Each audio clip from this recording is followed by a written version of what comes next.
Fala galera, tudo certo? Passando aqui rapidinho, só para pedir para vocês aí o like e para se inscrever no nosso canal, que isso ajuda muito a produção do nosso conteúdo, beleza? Valeu, espero que gostem aí. Fala galera, mais um vídeo aqui no nosso canal e hoje estamos trazendo a Itália para essa Eurocopa. Da nossa série das principais seleções aí para Euro, já tivemos a Alemanha, já tivemos a Espanha. Se você não viu, volte para ver, porque os vídeos estão bem legais. E agora a gente vai fazer no mesmo estilo um vídeo sobre a Itália. Como que ela tá chegando para essa Euro, talvez a seleção mais perdida dessas que eu vou falar, né? No sentido de que as pessoas não estão de fato acompanhando tanto assim por um resultado recente, por recente eu digo uns 10 anos já, trágico da seleção italiana, da nossa querida Azzurra. Vamos ver os jogos recentes da nossa Itália. Né? Pegando aí basicamente os últimos 5 jogos, a gente vai bater na mesma tecla da Espanha, que o quinto jogo, né, voltando para trás, ainda é da qualificatória da Euro, lá atrás, né, em novembro do ano passado, que a Itália empatou com a Ucrânia. Pois é. Depois disso, tiveram 4 amistosos. A Itália venceu da Venezuela de 2-1. A Itália venceu do Equador de 2-0. A Itália empatou com a Turquia em 0-0, agorinha, em junho, e ganhou da Bósnia e Herzegovina de somente 1-0. Esses foram os 4 amistosos da Itália.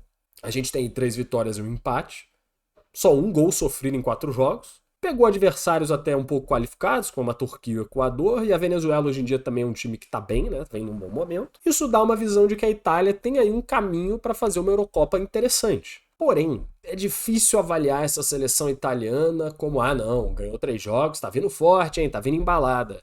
Eu não consigo pensar assim. A Itália, que no início do século era tão poderosa, foi campeã do mundo, ela depois disso degringolou completamente.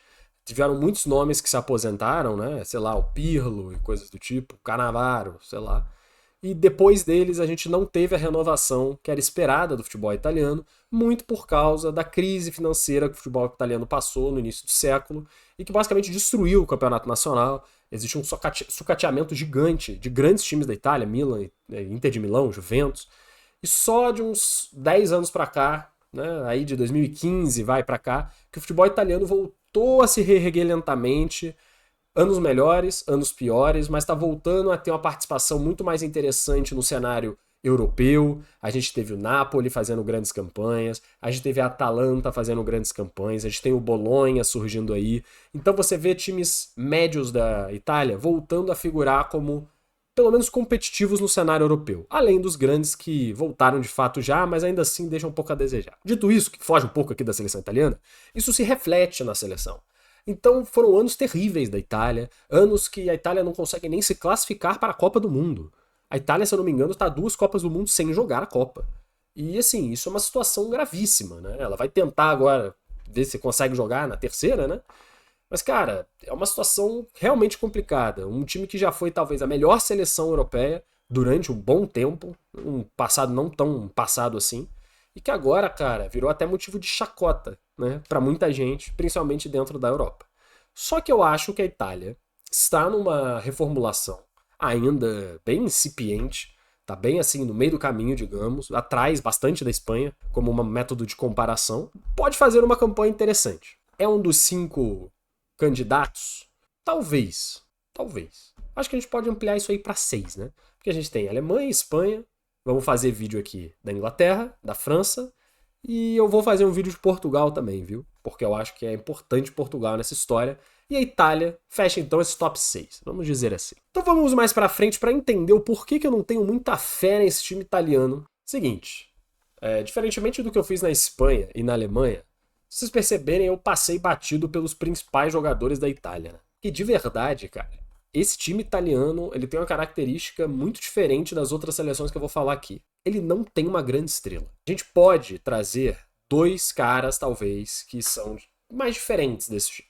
O Chiesa, que é um atacante muito importante, né, que joga no próprio futebol italiano há muito tempo, já é um cara de um pouco mais de experiência nessa seleção e que pode ser um fator importante para a Itália. Mas também não é ninguém completamente fora da curva. E o Jorginho, que é o meio brasileiro, meio italiano, né, que optou por jogar pela seleção italiana, que esse sim é um cara que eu considero mais fora de série. Muita qualidade, mas que também não está mais no seu melhor momento, já passou fisicamente e até do refino técnico mesmo, já está um pouco mais para o final da carreira. e também já não consegue mais ser esse carregador que a Itália precisa. De resto, cara, nem o Donnarumma se salva mais. O Donnarumma já surgiu como esse grande cara pro futuro, falhou repetidamente no PSG e na Itália, e ninguém sabe mais se ele de fato é tudo isso ou não. E de resto, são jogadores competentes, jogadores interessantes, mas nenhum aqui é aquele all-star do mundo, que é uma característica da seleção italiana que difere totalmente das outras. Tanto a Alemanha, quanto a Espanha, quanto a Inglaterra, quanto a França, quanto Portugal, tem all-stars. A Itália não tem. A gente pula essa parte dos jogadores praticamente e entra direto na formação tática, que eu vou dizer para vocês também que é muito, muito complicada de avaliar qual que vai ser a utilizada como 11 titular na Eurocopa. Até porque eu acredito que não terá um 11 titular fixo essa seleção. Muito por esse ponto que eu trouxe. Você tem poucas estrelas, poucas coisas, poucas pessoas que são aquelas unanimidades no time. Cara, você pode mudar muito essa seleção italiana, né? Você tem muitas opções. Então, normalmente a seleção italiana tá jogando com 3 zagueiros e com 2 laterais fazendo de meio de campo.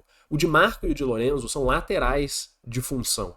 Só que eles estão jogando muito na seleção italiana como pseudo-volante ali e muitas vezes fazendo uma linha de 5. Esse time, quando defende, muitas vezes defende numa linha de 5, com 3 zagueiros e 2 laterais. E quando ataca os laterais, tem a possibilidade de subir e fazer, às vezes, de volante, de meia, ou até mesmo chegar na linha de fundo, se for o caso. Porque esse time não tem ponta, né? Diferentemente da Espanha e da Alemanha, o Chiesa e o Fratesi não são jogadores de velocidade de linha de fundo. Eles podem fazer isso? Podem. Mas não é a característica central. Eles são mais meio de campo. Eles são mais da tabela, da jogada ensaiada, do passe, do lançamento, da finalização, e não necessariamente da velocidade do drible. Essa é uma característica que esse time italiano não tem. E o Scamacca é um centroavante ali, um centroavante. Não tem muito o que dizer do Scamacca, um centroavante com qualidade e competência. No meio você tem Jorginho e Cristante, que fazem um mix de volante e meio. Ambos são mais volantes até, historicamente, do que meio de campo, mas eles também vão fazer com certeza uma função ofensiva quando a Itália estiver com a bola no pé. Eles vão subir e auxiliar o ataque, só que eu enxergo muito esse time se defendendo. Contra times menores talvez não, mas quando chegar em fases mais agudas da competição, contra qualquer uma outra seleção que eu já citei aqui, a Itália vai se defender e contra-atacar. Ela vai defender e jogar bola longa, bola nas costas dos zagueiros.